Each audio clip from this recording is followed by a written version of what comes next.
20 minutes late, so we have to wait in staging. But we're gonna go back down. I'm practice 2, and we're going on Motocross Track today. It'll be fun. We'll be able to test the track out. Hopefully we can do a lot of the jumps and get the flow going.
So we're venturing over to the Dunlop rig. This kind of feels more homey for me. We're starting to see semis and big rigs. And this guy, like I've done a lot of stuff around Brockman, you know, since I came to the States in 2002. Jeez, that was a long time ago. You know, Brock's been at Dunlop, worked with him when I was at Yamaha Troy. So yeah, tell us about how spoiled the amateurs are, or how lucky they are. Spoiled's not the right word.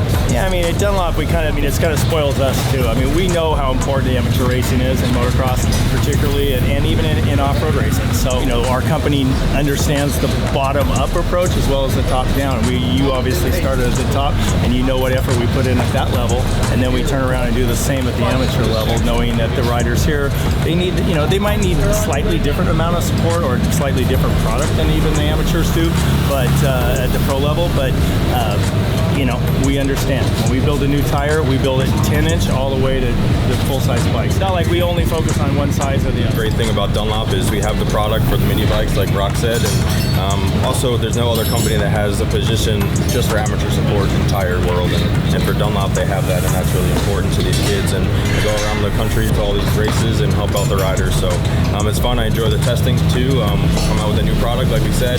We don't just shrink down a big bike tire and make it for mini bikes. We actually go through and do the testing. I mean, as you can imagine, getting the feedback from a 50cc rider is a little bit difficult, but we have to do it to make sure it fits right, make sure it works right, and make sure it's better than the competition.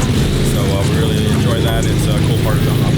Exactly. So the next amateur event you're at, you see the MX tire guys and the Dunlop guys. Come see Rob and Jeff.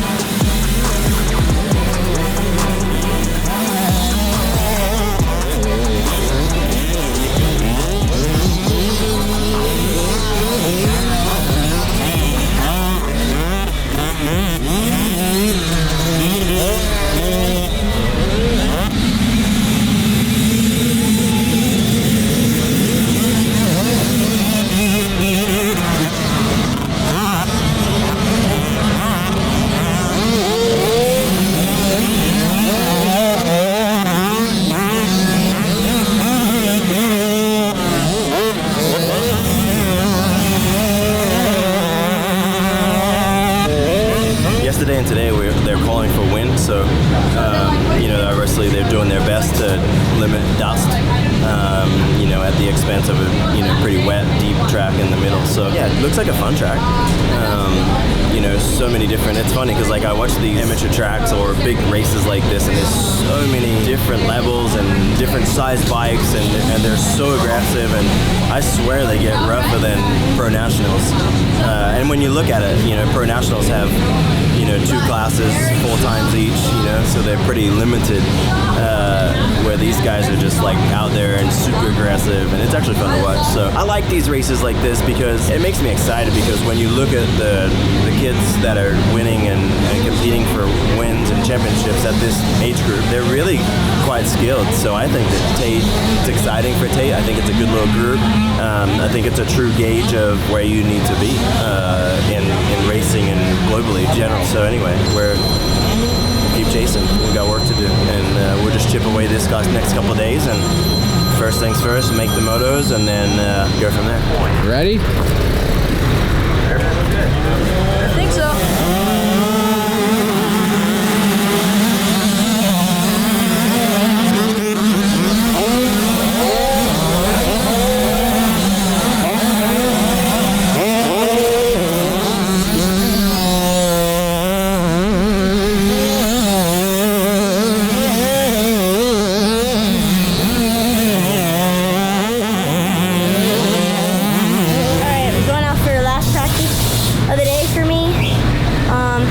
So yeah, we're just gonna go out there. The track's gonna be pretty gnarly and rough and bumpy and stuff, but we'll find some lines and hopefully we can hit some more doubles and go through the corners faster.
That's fun.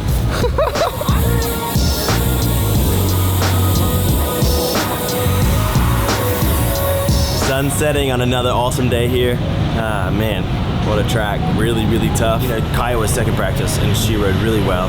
Did a lot of the jumps. Controlling her excitement level was tough because you kind of just knew the track was gonna change so rapidly. And I would say that that was our struggle today, was just can't hide when the track's tough.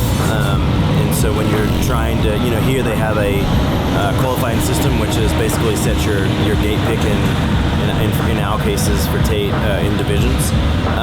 And so it just kind of, I think, puts you in a position where, you know, the kids are putting a little more into it, you know, just asking more from the bike, more from the track, all in the wrong areas, literally. Mama Bear kind of lost it towards the end of the day there, and, you know, had a big talk to Tate. And I think the big thing is his expectation is high, and God, I love that, you know, because like I think if he was okay with just cruising around and riding and, you know, kind of making up the numbers, then I don't know that we would be this committed. But he generally wants to do it, so he wants to put the work in and improve on starts and put himself in good places so that we can learn, you know. Getting smoke's one thing, but when you never see it, never know what that pace even looks like, and when you're just mid-pack, it's really hard to... It's not it, yeah, okay? It's not it. There's no good way to say it. She's more brutal than me. Actually, she's pretty soft, but sometimes she gets brutal. And she's finally getting brutal. Look out, people. No, I am not. Did you, I will be brutal or did you with you. not Oh, and your parenting. get a little excited at Tate today? No, I just had really good communication, and we talked through it. All right, and bring on tomorrow. Hey guys, this video is brought to you by Ketones IQ. Really proud of the product. It's something I've been using off and on for the last couple of years. I got to use it in my last couple of races as a professional, so I really wish I had it early on, but got the later parts. And then now my kids are way back into moto, really, you know, starting to push the limits, starting to train. And so that motivates me as a dad to start getting back into shape, because let's be honest, you know, lived a life as an athlete, and then, you know, kind of like the last 4 years in a little bit of a chill mode, regroup, But it's time to hang with the kids. Got to flex on it every once in a while. So honestly, the struggle's real, and Ketone IQ is just to help me bridge that gap. Really, probably the biggest relief that I get from it is not only the energy for me, it's the fact of the craving, curbing the craving. I think post-retirement, you're just so used to burning calories and eating and doing all the things that you should as an athlete, and then you turn the athlete part off, but you still eat the calories and consume the calories without the burning. So for me, that's a big part of it, helping lose some weight and get back in shape. So thanks to Ketone IQ. Cheers.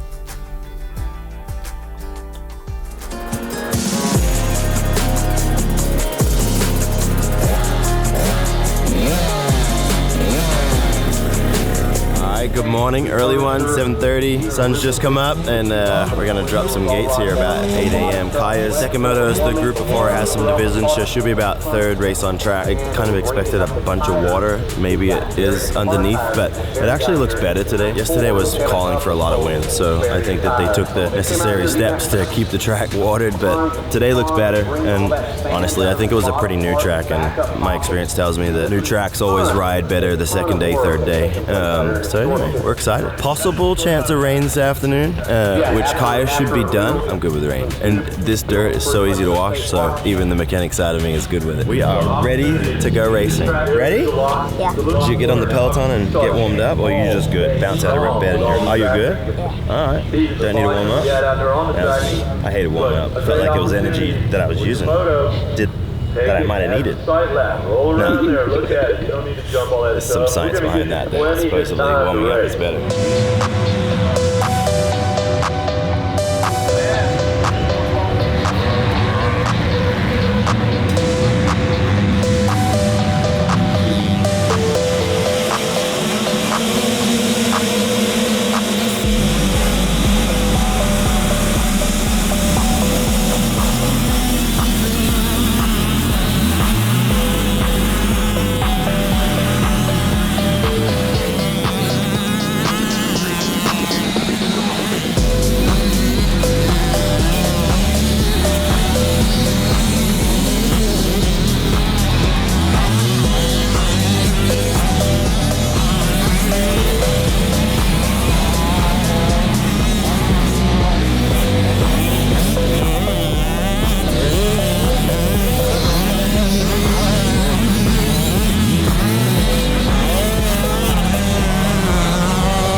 That's awesome. The boys all freaked out when you jumped that thing and greased it. That was amazing. Are you talking about the step up? Oh, yeah. I'm not sure Doing it in the run. Kaya, all the boys were like, oh my gosh, she sent it. Good ride. How'd that? You get tired at the end? No? One more lap. Huh? One more lap. Not more laps. Having too much fun out there. Dude, how I was jumping in the run. she was jumping Jumping with us. in the All right, I let's learned how to kick her, but it kind of helped. oh God. The stepper kick up, I'm not gonna lie, gave me a heart attack every lap. And then the one person was in front of you on the last lap, and I'm like, oh, yes! Hey. Is that not the way I should be cheering? No. No, hey, that was awesome. Like, it's not great, turn, accelerate. Like, accelerate, and then use it, and then you have momentum on your side. I wasn't breaking once in this section. So my dad's doing something to my stream mini right now. So he said just go down there and get into your gate or like your gate pick number. So I did. So.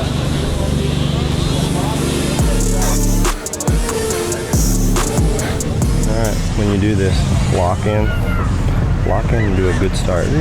Like do it real, like second gear, third gear. As long as everyone's through the first turn, try to race into the first turn. Try to find where that limit is in the first turn, because it's highly likely that the guys on the inside are going to be there, right? So you're going to have to work the outside. You're going to have to really work the outside to get it in there. So just figure out how you get out here and then find that line in the middle to outside. The only thing I want you to do different, lock in and trust second gear. Always second gear out of that. Lock in, stay locked in. It's just let it go. Come on, get it.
Kai's getting ready for her younger girl group. Track's looking pretty nasty. It's a lot harder. Like, it has more of a base today. I think yesterday it was really, really deep, really ruddy, really wet.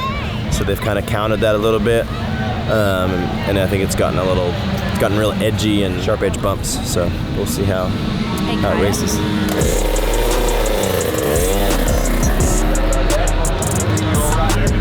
Have a good look on this sight lap. So you can see where all the lines are, the good ones, the smooth ones, the rough ones. Check all the faces. They actually did go out when you were down here. They went out and fixed right before not this race, but the one before, they fixed a lot of the faces. So some of the faces should actually be back to being good. So have a good look at that. And remember, do not jump anything.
solid day, long one. We were one of the first motos, and we were actually technically the second to last moto, but last class on track. So it's kind of nice because when you're trying to get all these experiences and you're trying to, as a dad, it's kind of scary. Sometimes you're like, oh, let's just give me a smooth track, and you feel better about it. But it is, like, the track's gnarly. Like, I watch the good kids and how they're having to work it and things like that. And I would just say that today was a day of, I think, just really learning, understanding, by doing and seeing. It's the best way I could describe really what this week's going to be about. But today, take a good start on a super mini, kind of seen the pace, seen what he needed to do, finished, in a position that was respectable enough to take us through. What'd you get, 12th? 12th in super mini, and then he just got 11th, which 7th was right there, and he had a fall, which I couldn't see from the mechanics area, which gave me a dad heart attack. I was like, that's not it. But anyway, so I'm proud. I'm proud of him. Kai rode awesome in her big girl group. Did all the jumps, actually rode really well, ticked a lot of boxes. She was sketched out on the ruts and the jumps, and I think probably overall. She was one of the last ones on the track yesterday, and the track was really gnarly. Her jumping today, like, she's doing a step up over here and it's like a little style that she's starting to, uniquely get. That's hers, and she did it. Like, it had ruts on it, and so yeah, I'm proud. It was a good day.